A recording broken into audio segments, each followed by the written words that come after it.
इतिहास का सबसे फेमस जहाज जो डूबा नहीं बल्कि डुबाया गया था। मैं बात कर रहा हूँ टाइटैनिक की, जो 15 अप्रैल 1912 को एक ग्लेशियर से टकराकर नॉर्थ अटलांटिक ओशन में समा गया था। एक जहाज जिसको लेकर यह दावा किया जाता था कि ये कभी भी डूब ही नहीं सकता। आखिर वो अपनी पहली ही यात्रा में कैसे डूब गया? क्या टाइटैनिक का ग्लेशियर से टकराना महज एक कोइंसिडेंस था या सोची समझी साजिश थी? और आखिर क्या है टाइटैनिक पर जा रही एक श्रापित चीज का रहस्य जिसका कनेक्शन प्राचीन इजिप्ट से था और जिसे इसके डूबने की अहम वजह मानी जाती है? आज के इस वीडियो में हम इसी के बारे में जानने वाले हैं। तो हेलो गाइस, मैं हूं कौशिक और चलिए शुरू करते हैं एक और नए एपिसोड को। दोस्तों, टाइटैनिक अपने समय की सबसे विशालकाय पैसेंजर शिप थी जिसकी लेंथ 882 फीट और 9 इंचेस की थी और इसकी मैक्सिमम विड्थ 92 फीट और 6 इंचेस की थी। इसे नॉर्दर्न आयरलैंड के बेलफास्ट की एक ship building company Harland and Wolff ने बनाया था और इसे ऑपरेट करती थी British company White Star Line. इसे 31 मई 1911 को लॉन्च किया गया था और इसके सी ट्रायल्स अप्रैल 1912 में ही शुरू हुए थे। 10 अप्रैल 1912 को इंग्लैंड के साउथहैम्पटन से टाइटैनिक अपनी पहली यात्रा की शुरुआत करता है जो साउथहैम्पटन से न्यूयॉर्क की होने वाली थी। पर ये सीधी न्यूयॉर्क नहीं जाने वाली थी। साउथहैम्पटन से ये पहले फ्रांस के शेरबर्ग जाती है जहां से ये कुछ और पैसेंजर्स को ऑन बोर्ड करती है और फिर ये आयरलैंड पहुंचती है जहां के कॉर्क हार्बर से इसमें और पैसेंजर्स सवार होते हैं। टाइटैनिक में टोटल 2240 लोग सवार थे जिसमें से करीब 900 तो क्रू मेंबर्स ही थे और इस शिप के कैप्टन थे एडवर्ड जॉन स्मिथ। अपने सफर के दौरान टाइटैनिक को दूसरी शिप से रास्ते में आइसबर्ग्स होने की लगातार वार्निंग मिल रही थी, पर शिप के कैप्टन स्मिथ इन वार्निंग्स को नजरअंदाज कर रहे थे। पर आखिर में वही हुआ जिसका खतरा दूसरी शिप्स पहले ही भांप चुकी थी। 14 अप्रैल 1912 की रात 11:40 पर टाइटैनिक के क्राउज नेस्ट में तैनात फ्रेडरिक फ्लीट नाम के क्रूमैन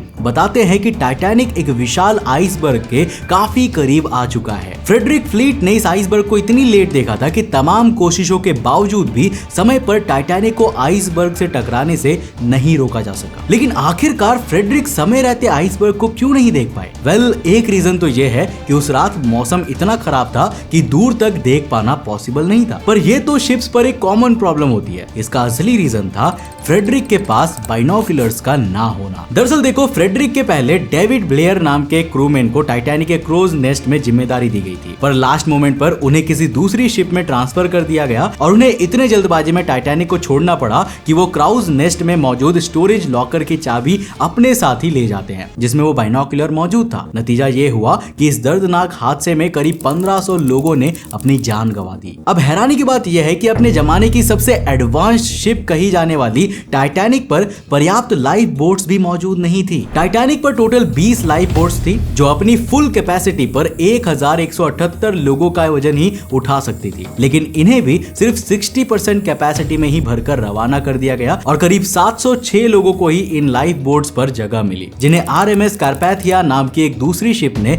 रेस्क्यू कर लिया था और बाकी के करीब 1500 लोग टाइटैनिक के साथ ही समुद्र में समा गए। पर एक ऐसी थियरी है जिसका दावा है कि टाइटैनिक डूबा नहीं था बल्कि उसे डुबाया गया था और इसके पीछे जेपी मॉर्गन का हाथ माना जाता है। दोस्तों, जेपी मॉर्गन वो इंसान थे जो उस समय अमेरिका की वॉल स्ट्रीट के कॉर्पोरेट फाइनेंस को डोमिनेट किया करते थे, जो अमेरिका के रिचेस्ट लोगों में गिने जाते थे और जिन्होंने अपनी लाइफ में कई बार अमेरिकन इकोनॉमी को कोलैप्स होने से बचाया था। पर आखिर जेपी मॉर्गन ने ऐसा किया क्यों? तो सबसे पहले तो ये जान लीजिए कि JP Morgan international mercantile marine नाम की एक कंपनी के मालिक थे जो टाइटैनिक को ऑपरेट करने वाले व्हाइट स्टार लाइन कंपनी को भी ओन करती थी। मतलब कि जेपी मॉर्गन इनडायरेक्टली टाइटैनिक के ओनर थे। जेपी मॉर्गन 1911 में हुए टाइटैनिक के लॉन्च इवेंट में भी मौजूद थे और ऐसा कहा जाता है कि उन्होंने टाइटैनिक के पहले सफर का हिस्सा बनने के लिए बुकिंग भी कराई थी। जेपी मॉर्गन फ्रांस से टाइटैनिक में सवार होने वाले थे और आखिरी वक्त पर उन्होंने अपनी बुकिंग को कैंसिल करा दिया, जिससे सवाल उठता है कि शायद मॉर्गन पहले ही टाइटैनिक के अंत के बारे में जान चुके थे। इनफैक्ट जेपी मॉर्गन ने जानबूझकर टाइटैनिक को डुबाया था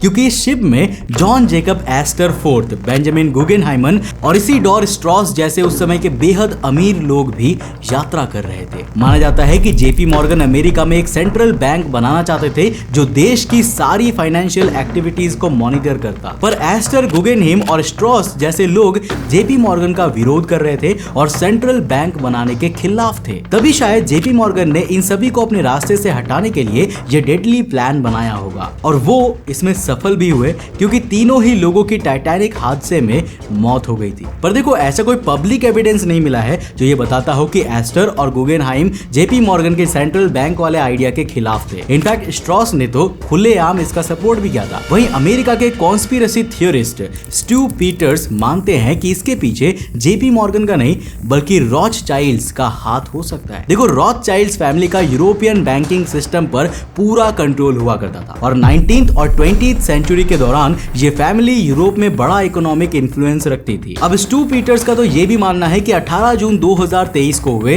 टाइटन सबमर्सिबल इम्प्लोजन के पीछे भी रॉथचाइल्ड्स का ही हाथ था क्योंकि वो नहीं चाहते थे कि लोगों को ये पता चले कि टाइटैनिक का डूबना एक सोची समझी साजिश थी। पर कुछ लोग मानते हैं कि टाइटैनिक के डूबने के पीछे जेपी मॉर्गन या रॉथचाइल्ड्स का नहीं बल्कि एक मम्मी का हाथ है। वेल जी हाँ, देखो ऐसा माना जाता है कि स्क्रीन पर दिख रही ये मम्मी भी टाइटैनिक पर सवार थी और इसी के कर्ज के कारण टाइटैनिक उस रात डूब गया था। अब मैं आपको बता दूं कि इसे अनलकी मम्मी नाम दिया गया है और फिलहाल ये ब्रिटिश म्यूजियम के रूम नंबर 62 में रखी हुई है। कहते हैं कि इस मम्मी के साथ एक कर्स जुड़ा हुआ है जिसके कारण जो भी इसके कांटेक्ट में आता है ना उसके साथ कुछ ना कुछ बुरा जरूर होता है। माना जाता है कि 1860 में थॉमस डॉगलस म्यूरे नाम के एक आर्कियोलॉजिस्ट इसे इजिप्ट से ब्रिटेन लाए और बाद में ब्रिटिश म्यूजियम को ये पनौती डोनेट कर दी गई। ऐसा क्लेम किया जाता है कि ये मम्मी प्राचीन इजिप्ट की किसी प्रिंसेस की है जो सन गॉड रा की पूजा किया करती थी और ये कर्ज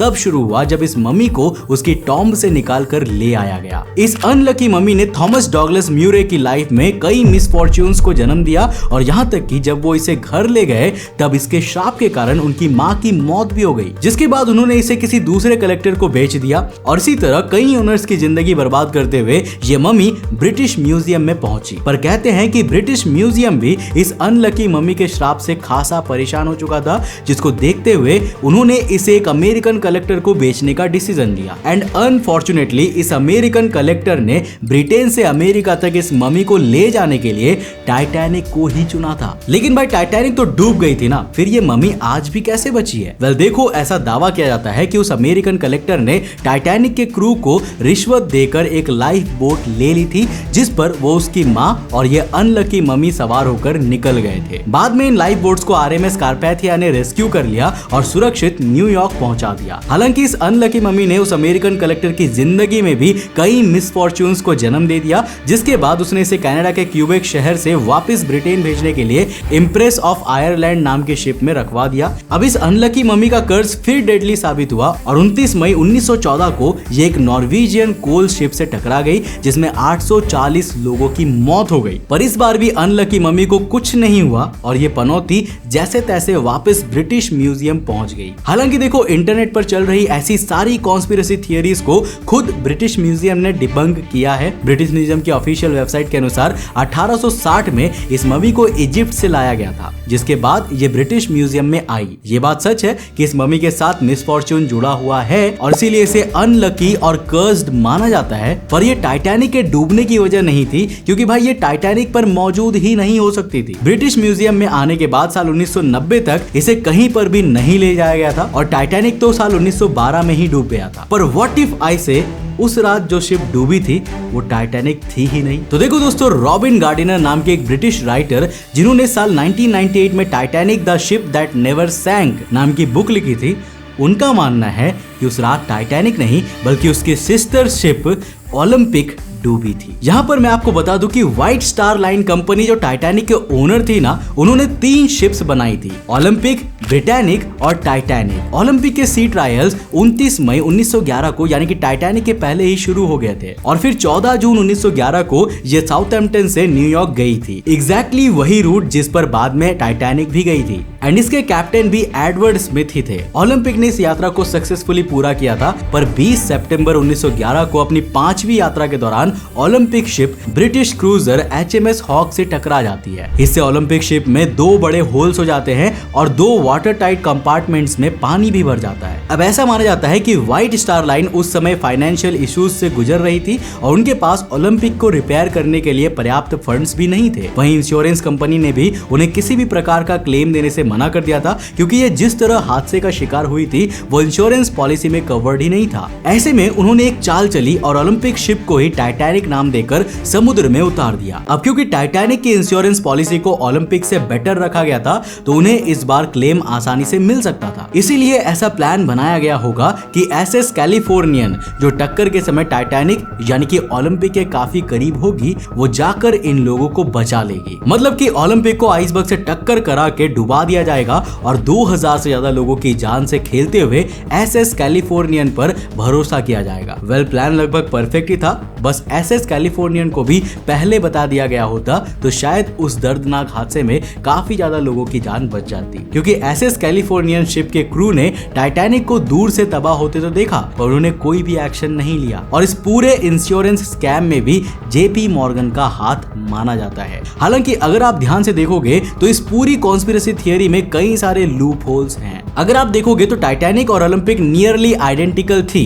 परफेक्टली आइडेंटिकल नहीं थी। कहने का मतलब है कि इनके बीच में कुछ डिफरेंसेस तो मौजूद होंगे जिनकी मदद से इन दोनों की पहचान की जा सकती थी। ऐसे में यह कहना कि ओनर्स ने टाइटैनिक की जगह ओलंपिक को डुबा दिया, ये पॉसिबल नहीं लगता। दूसरी तरफ जहां टाइटैनिक को बनाने की कॉस्ट $7.5 मिलियन थी ना, वहीं पर इसका इंश्योरेंस सिर्फ $5 मिलियन का ही था। ऐसे में ओनर्स इसे डुबाकर अपना ही लॉस करा रहे थे। अब लॉजिकली देखा जाए तो जिस शिपयार्ड में टाइटैनिक और ओलंपिक को बनाया गया होगा वहां 1-2 नहीं हजारों वर्कर्स काम करते होंगे और इन सभी ने इस सीक्रेट को इतने अच्छे से कवर किया कि आज तक इसका खुलासा ही नहीं हो पाया। ये पॉसिबल ही नहीं लगता। एक और डिफरेंस जो इस थियरी को कंप्लीटली डिबंक कर देता है वो है शिप का हल नंबर। देखो, हर एक शिप को एक यूनिक हल नंबर दिया जाता है जो उसके हर एक पार्ट पर लिखा हुआ होता है। ओलंपिक को 400 नंबर दिया गया था जबकि टाइटैनिक को 401 नंबर मिला था। ऐसे में शिप्स को आपस में बदलना पॉसिबल ही नहीं है। दोस्तों, आज टाइटैनिक को डूबे हुए 110 साल से भी ज्यादा समय बीत चुका है और इवन आज तक लोगों की क्यूरियोसिटी को अट्रैक्ट करता है। देखो, मुझे लगता है ना कि टाइटैनिक रियलिटी में एक हादसा ही था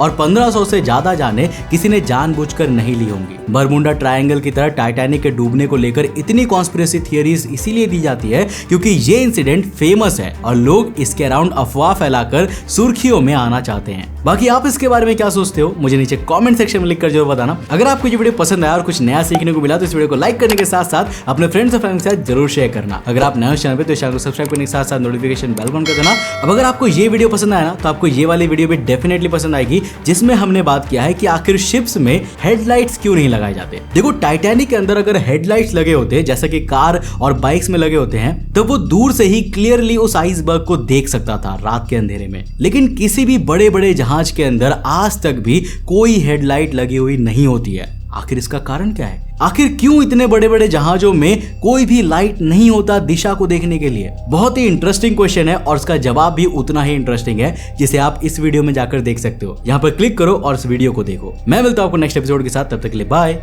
जय हिंद।